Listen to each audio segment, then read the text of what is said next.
we need to do to transform psychiatric drugging culture?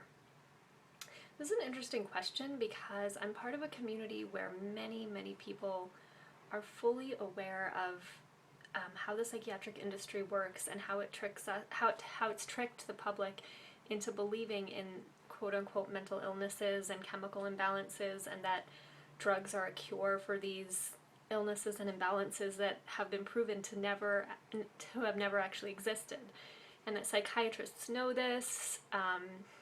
People know this. It's a fact that chemical imbalances in the brain don't exist the way we're told they do, and the way the public has been tricked into thinking medicine can cure. So, but what I notice is that when I look at any sort of blog or publication that's outside of this circle of people that I work with and that I associate with and that I connect with and read their writing, outside of this group, people are saying a completely different thing. People are telling other stories entirely. So today, for example, I read a story of a woman who had been diagnosed with depression and anxiety at the age of 12 or 13. She was in middle school. She was put on drugs. Starting then, she listed about 20 or 30 different psychiatric drugs that she had tried out over the years. It seemed like now she was about 50, 60 or so. So she had tried out 20 or 30 different psychiatric drugs, and none of them had worked.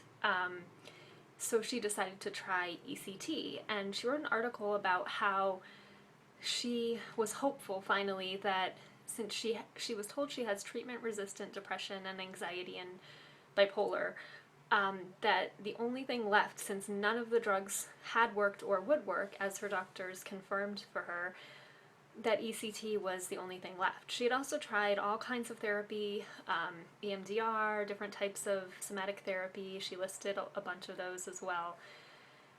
So my concern is that, of course, if somebody starts taking psychiatric drugs at a young age and is going on and off of all different drugs for 30, 40, 50 years, of course they're going to be emotionally and mentally unstable, having all kinds of symptoms and side effects, reactions, withdrawal effects. You know, once somebody starts on the road of taking psychiatric drugs and going on and off and on and off of all different drugs, there's no such thing as treatment-resistant bipolar. I mean, it's just not possible to label somebody with that sort of illness when all the types of symptoms and behaviors and experiences and emotions are being affected tremendously by withdrawal effects and starting and stopping and being on and off of all different really heavy-duty medications. So now what disturbs me though is that I read this article about how this woman is starting ECT. She just got her first treatment a few days ago. She's really hopeful finally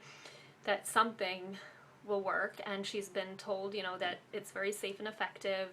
It's very different than it used to be. So I'm reading this while at the same time, you know, I'm also reading all kinds of things about protesting shock, which there's, you know, a worldwide electroshock protest on May 16th. And cities all around the world are protesting electroshock.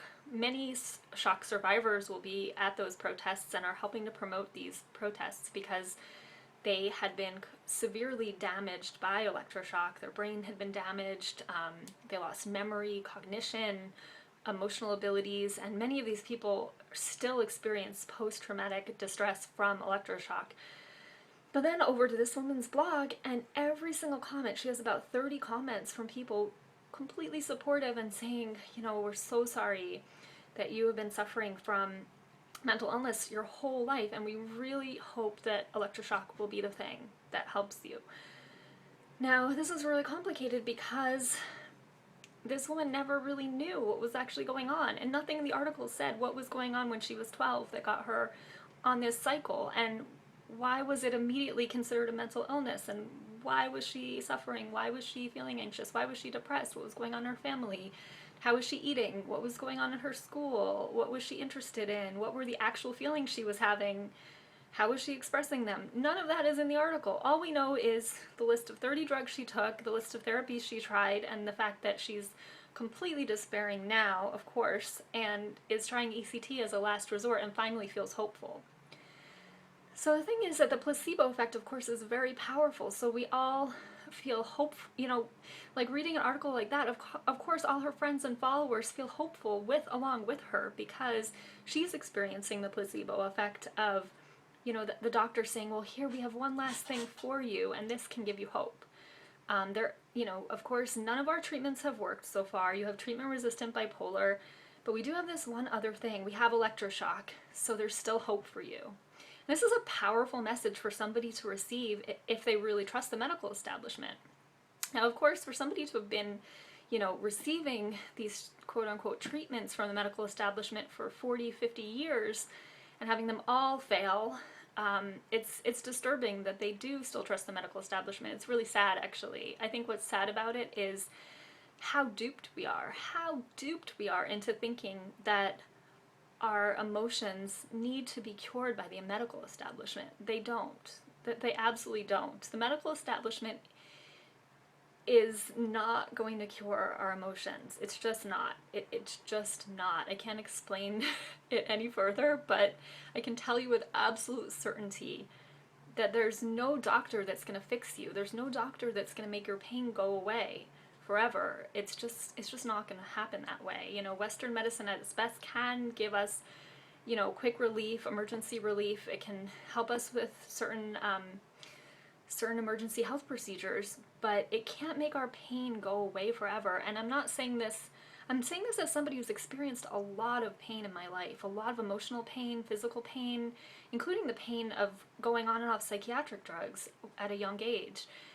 And the only thing that actually helped me was to stop hoping that the medical establishment would be the answer. Stop hoping for that one final thing, that one final hope. And it's interesting because my doctor did the same thing. Every time I went in, he tried to pump me up with the placebo effect. He tried to say, well, I really think this drug is going to help you. Let's try this. I really think it's going to help you. I do. And, he would give me a pep talk. And maybe that was more effective than anything else he did, because it was like he was connecting with me on a heart-to-heart level and showing that he cared, even though what he was doing was giving me a drug.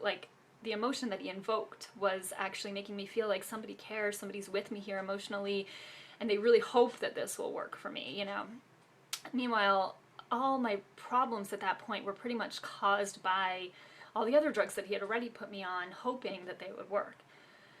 So what concerns me is that there's this huge divide in information and in culture and in the conversations we're having, because, on some blogs we're all having one conversation, on other blogs and articles and circles we're having a completely different conversation. And I'm just curious, what can we do? How can we start to spread more information to people that don't have it in a way that actually works? I don't know. Honestly, I looked at this blog. There were 30 comments from all of her friends and followers saying, we really hope Electroshock will work for you. We're so hopeful for you. We're so glad you finally found something you feel good about, that you're trying. Electroshock is safe and effective. And some of them even said, I have a friend who tried every drug. None of them worked, but Electroshock helped her. And it was so hard for me. I wanted to write a comment or something, but I honestly didn't really know what to say. I just didn't. I was kind of at a loss, to be honest. So maybe somebody can help with this. But what do you do? I'm curious. I want some feedback here. What can we do to enter those conversations? I know that there are all different strategies, and sometimes I do enter them, and sometimes I don't, for various reasons, depending on the conversation, whether I think I can be effective. And in this case, I guess I felt like I couldn't be effective, or I didn't know what to say, and I had the impulse really to share this article with other people, with actual electroshock survivors, because maybe they could add something to the conversation. As somebody who's never experienced electroshock, I feel like if I jumped into that conversation, all 30 of those supporters of her would probably have railed against me, called me insensitive, and it's like the type of propaganda is it's so insidious that sometimes it has this strategy of trying to make us feel like we're being heartless when we're actually trying to give people information about how psychiatric drugs work and how the pharmaceutical industry works. And then, the industry itself has this insidious way of manipulating that conversation into making it seem as though psychiatric survivors are trying to talk people out of quote-unquote treatment for their quote-unquote illness. But it's really complicated, and it shouldn't be complicated. It really shouldn't. You know, we're human beings. We have feelings. We have experiences. We're living in an oppressive world, and a lot of the things we experience are directly related to that oppression. Pretty much all of them are.